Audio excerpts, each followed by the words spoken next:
Ah, yes, the year 2023, though it would need not be said, has left many people feeling a sense of dread. But the wise down in Wyville, they don't give a rat's hat. They gather and sing without care, without a single scat.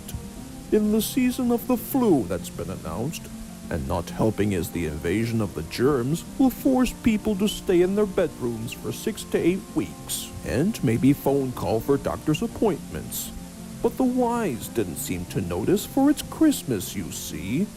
If I cannot see the germs, then maybe it wouldn't harm me. Yet that's simply not logical. Would these people actually come to the reality if it started to rain germs? Probably not. Now, despite the ongoing stupidity conveniently found here, one individual knows that the flu season should be feared. The grouch on his hill, social distancing for safekeeping, was not ill. Quite the opposite. These fools down in Wyville, they don't know what they're doing. Most of them should think about washing their hands. Still, they gather in crowds together around the tree. Do they even think to cleanse themselves after their duties? I've had about enough of this foolish display of arrogance. Perhaps it's time for the two of us to save Christmas Day.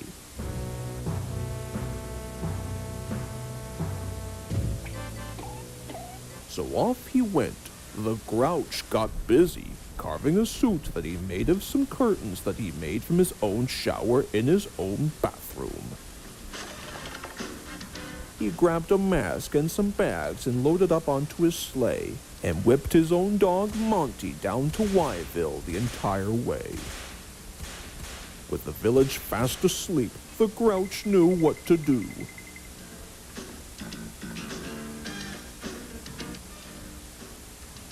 Time to save Christmas this year has been poo. So he slid down the chimney and began to steal every last gift without spreading a germ. Your savior, Mr. Grouch, you really saved the day.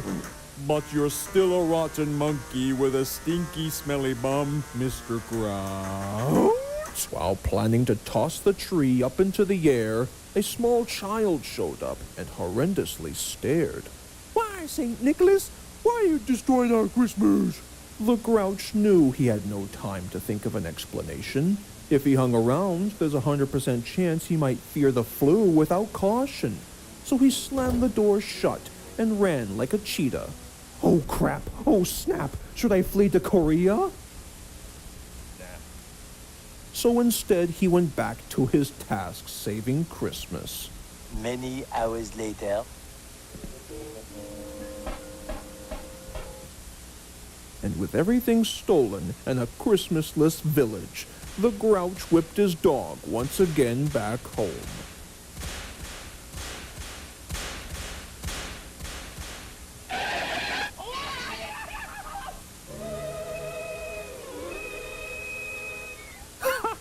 Confound the wise, the grouch laughed. If the group cannot come together, then the invasion of the germs will shrink. They will sob and they'll cry, and most importantly, stay in their bedrooms awaiting appointments from their doctors. They can talk on their phones for the time being, added the grouch as he put his grouchy grouch hand to his non-existent ear and took a peek at the village he spent the night robbing.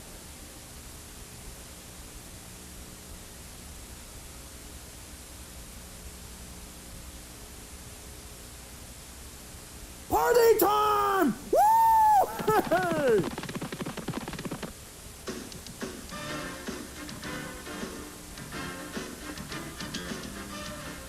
However, the sound wasn't sounding sad.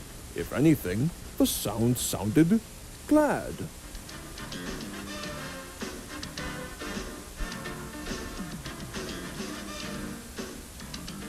How could it be so? Why, these people will gather around regardless of the bad situations occurred. Puzzled and confused, the grouch paused with thought until he hatched a rather nasty idea.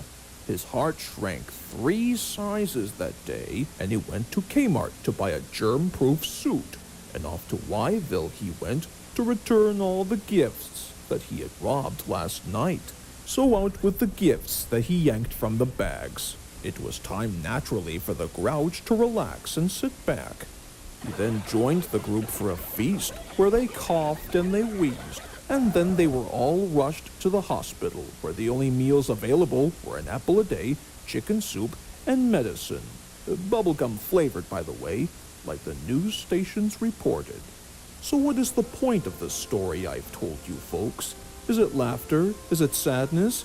Is it to avoid the germs spreading? Stay safe, respect each other, and don't wheeze into the faces of other people. If you must gather, more power to you. But please take my advice.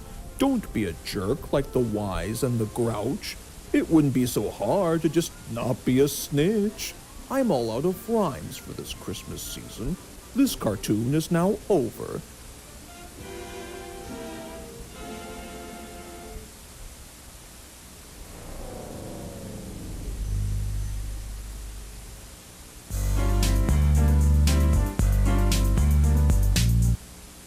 Viewer discretion advised.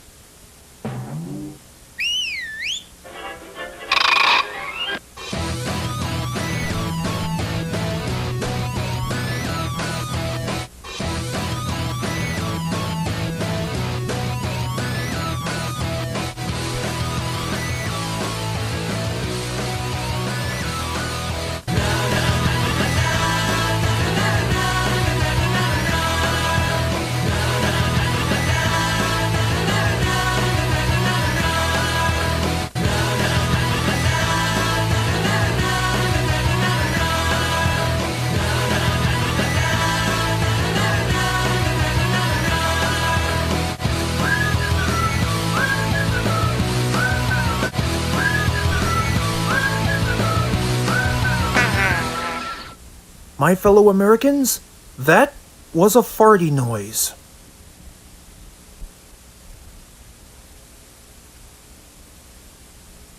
A Big Mac, please. Yeah, and get him a large fries. What? Well, you want to play McDonald's fries surprise, right? I hadn't thought about it. Well, it's easy. Just buy a large or a medium fries or a hash brown. Then peel off the sticker. You could win $10,000 or fly anywhere in the world Delta Airlines goes. I never win anything. Even a yams for brains like me wins every time. How? I got eyes in the back of my head. My owner works, and we leave the house at 7 in the morning and rarely get home before 5, and that's not sitting in parking lots. That's on the road, chugging and jiving and picking up the kids. And we drop things off, and thankfully, we use Chevron with Techron. It helps keep my intake valves clean and my emissions low. In car talk, that's big stuff. No gasoline cleans your engine better than Chevron with Techron. Chevron, simply smarter. So cold. Listen, if I don't make it... Hold on. You're gonna make it. Just hold... Hey, what happened to my M? It's called shrinkage. New M&M's ice cream treats. Major shrinkage at Emma's Pub and Pizza. I'm shrinking everything except the portions. And I mean everything. Put me down! Ah, put me down! Put me down, you fool! Impossible! You ain't seen nothing yet. The stimulus package. 1 large pizza with 1 topping and 1 pitcher of domestic beer, only $17.99. Save $5. 89-cent cheese pizzas. Now that's shrinkage. Whoa. Huh? But the portions are still insane. Always something happening.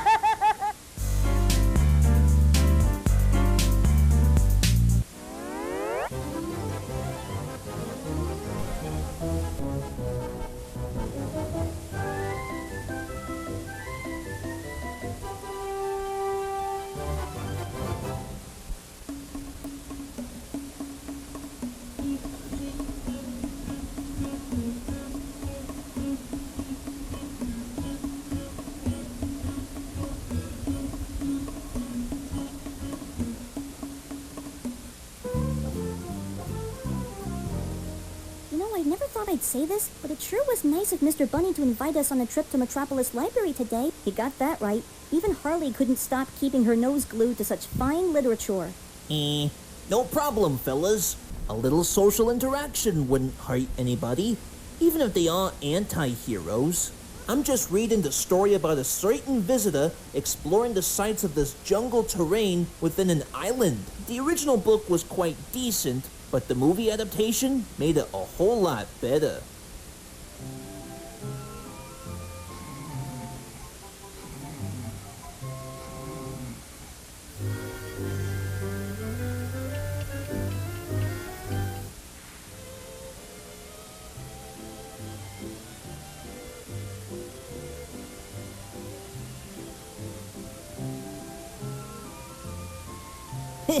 Can you believe it with GPSs these days? I was supposed to be at South Carolina, but instead I end up in some unknown spot in the country. I knew I should have taken that left turn at Albuquerque.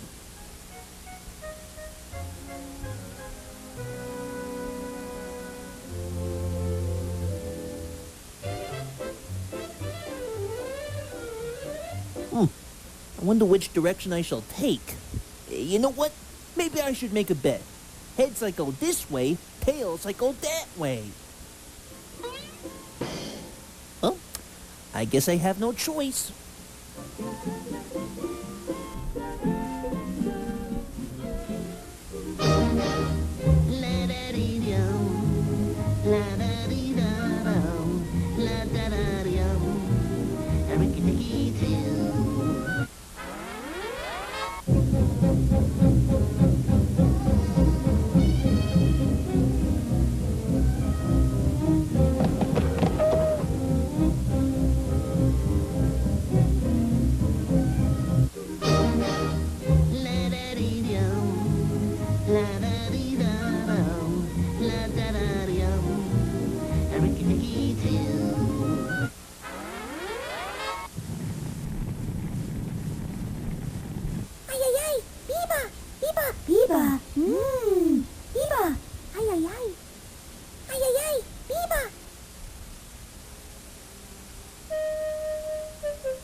This doesn't look like the location that I was looking forward to. This looks more like the home of the Lord of the Rainforest. If only the directions on my GPS wasn't too wonky, but nonetheless, I'd better keep moving.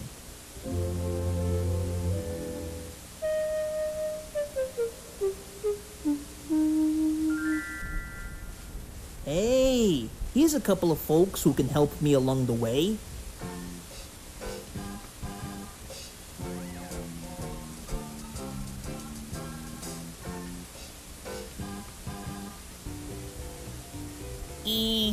What's up, Doc?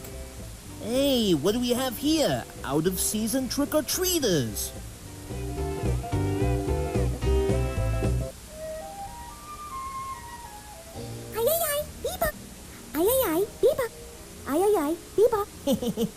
Get a load of that rock and roll dialogue. I'll bet they've heard of Elvis Presley. Now, all jokes aside, could you help me find the way over to South Carolina? I could use a little rest and relaxation, you know.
Hey, a jacuzzi?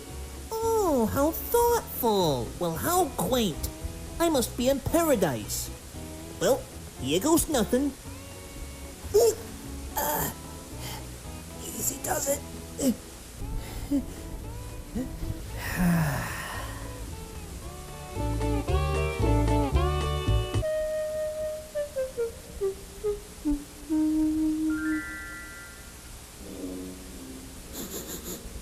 Hey, something smells great. What you cooking?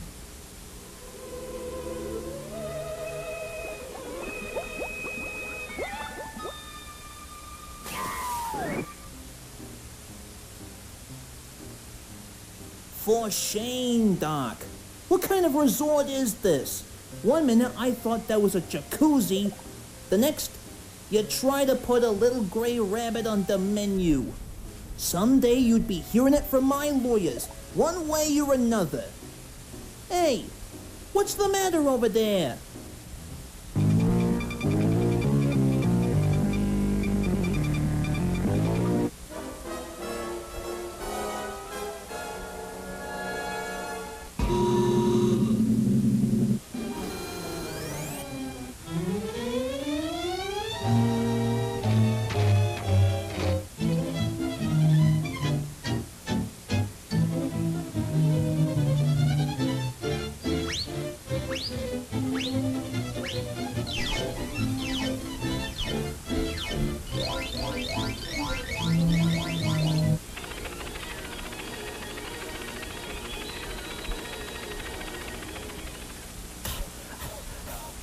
I just hope I can make it out of this jungle terrain in one piece so I can appreciate it.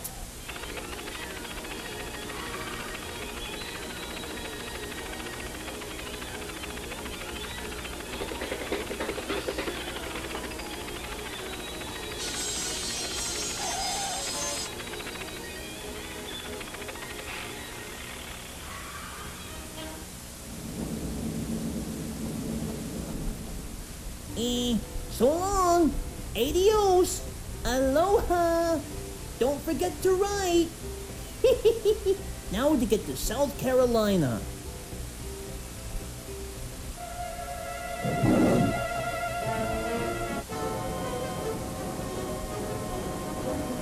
Hiya, Bugsy.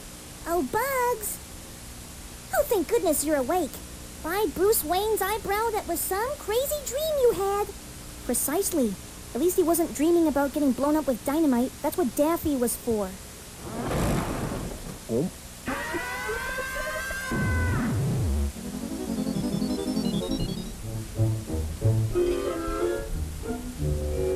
What was that?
Congratulations to M&M's Pretzel for being 2011 Product of the Year in the Candy and Snacks category. I think I may regret this. You know, personally, I would have gone with the dragon, but this is a close second. M&M's Pretzel. Salty, sweet, and Product of the Year. New RPMs are robot-powered machines. The Autobots and Decepticons are taking the battle to the road. And they're robot-powered machines. It's the ultimate race between the Autobots and Decepticons. Transformers, RPMs. You can collect them all, each sold separately. RPM!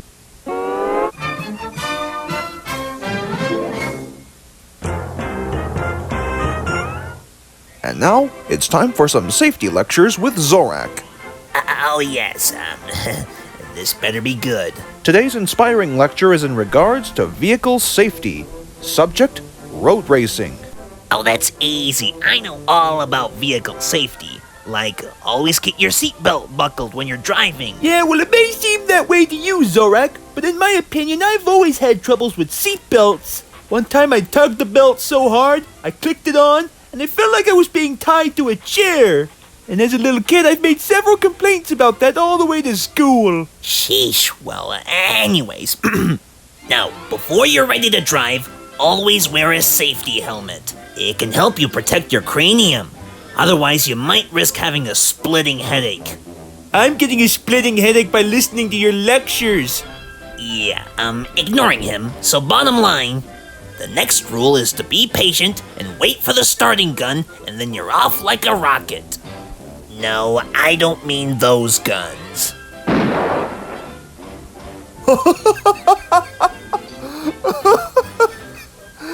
Pow, right in the kisser.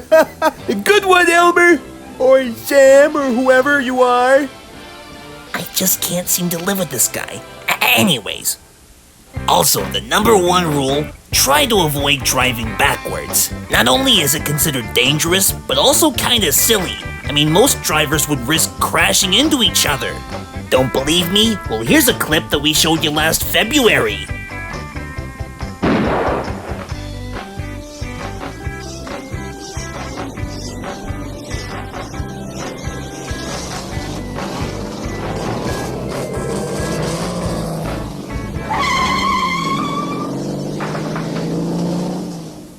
Now, here's the correct way of road racing.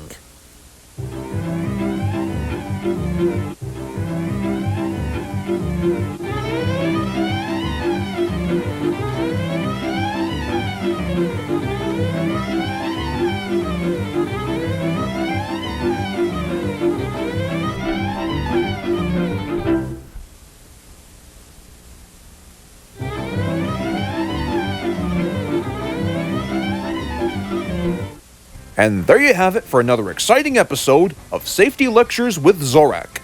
Tune in next week when we discuss the concept of how to use a can opener. Quite funny that you mentioned it, Space Ghost. I could sure go for a Coca-Cola right now. I want to get my flavor on. Know what I'm saying?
All of the engines on the Southeastern Railway like to work hard and be called really useful.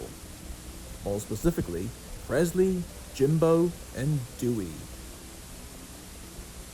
One summer morning, the skinny controller came to the yard and spoke to the engines. Good morning, everyone. Now, as some of you may know, my annual barbecue is coming up. So today, I have 3 trains that I want you to pull today. Presley, I want you to collect a train full of salt and take them to the yards for the pretzel factory in town. Dewey, I want you to collect some coal trucks for the main land, and Jimbo, you can take Tombo's coaches to the fitter's yard for repairs. Yes, sir. We will certainly do our best. That's good. Now if you all finish your jobs in time, I shall require one engine to take our guests to the party. And then the skinny controller left.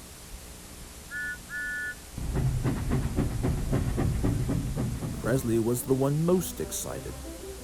I sure would love to take those guests to the party. Well, you can forget about that, because that job is mine. Not if I finish first, Jimbo.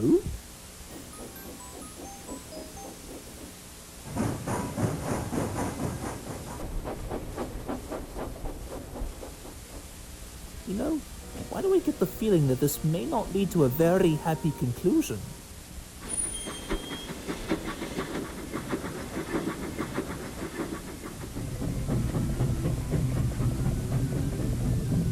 Dewey and Jimbo were at each other's throats for the rest of the day. Dewey collected the coal trucks. Jimbo took Tombo's coaches to the fitter's yard.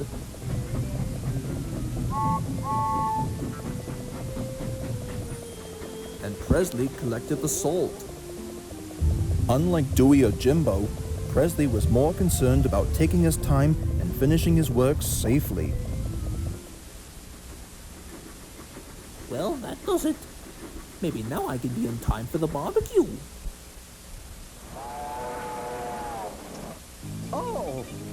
Presley was quite surprised when he saw Jimbo and Dewey rushing through the yards. I get to pull the passengers! No, I do!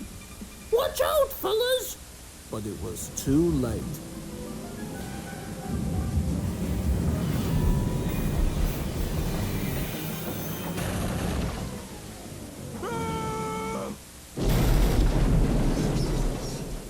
Thankfully, no one was hurt, but Dewey and Jimbo were at each other's throats. Naturally, the skinny controller arrived on board Presley. He was not very happy.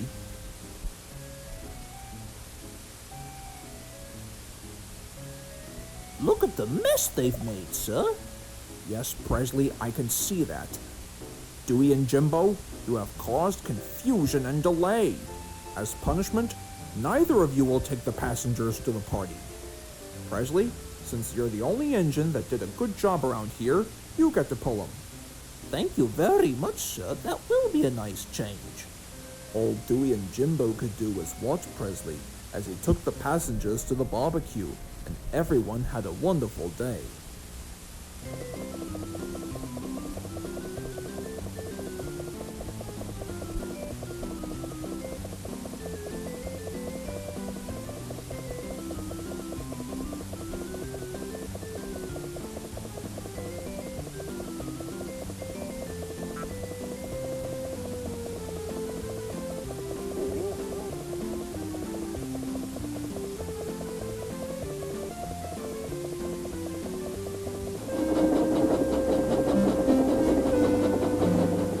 Soon the two boys were sent back to the sheds after being mended.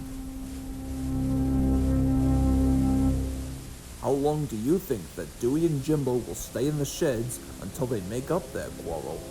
Leave your thoughts in the comments below.